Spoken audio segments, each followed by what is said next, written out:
আহ, সুপ্রিয় দর্শক, আমরা এখন একটি গ্রামে এসেছি। আমরা এখন জানবো এই গ্রামটা কোথায় অবস্থিত, এই গ্রামের নাম কি। হ্যাঁ ভাইজান, এই গ্রামের নাম কি? এই গ্রামের নাম হলো চাঁদপুর, ধর্মবসা থানা, জয়শ্রী ইউনিয়ন, সুনামগঞ্জ জেলা। এই গ্রামের পরিবেশ অনেক সুন্দর, চারদিকে পানি, হাওরের মাঝখানে বর্তিত একটি গ্রাম। সবাই আসবেন, ঘুরে যাবেন, ভালো লাগবে অনেক। আসসালামু আলাইকুম।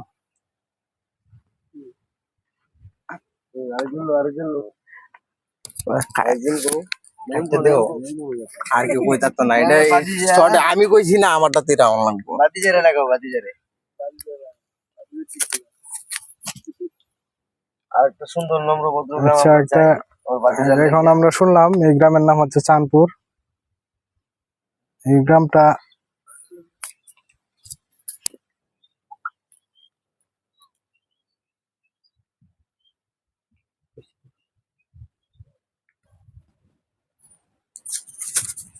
আচ্ছা ভাই, এই গ্রামটা কি অনেক বড় না ছোট?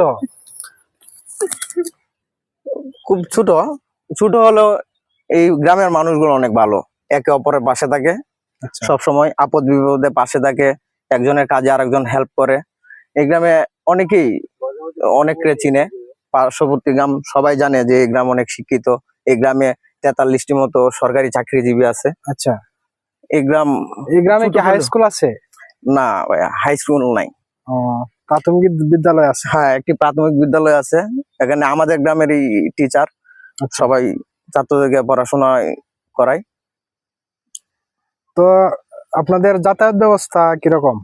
আমাদের যাতায়াত ব্যবস্থা বর্ষাকালে একটু ভালোই, যত বাড়ি ঘাটে ট্রলার আসে, এই ট্রলার দিয়ে আমাদেরকে নিয়ে যায়।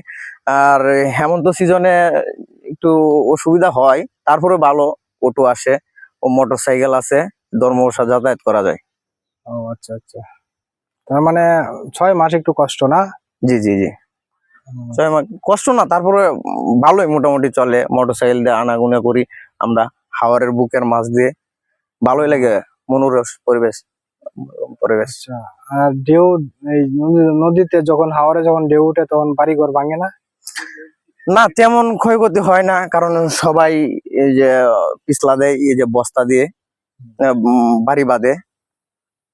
ও আচ্ছা আচ্ছা আচ্ছা, ঠিক আছে ভাই, ধন্যবাদ আপনাকে আমাদের সাথে থাকার জন্য। আপনাকেও অসংখ্য ধন্যবাদ।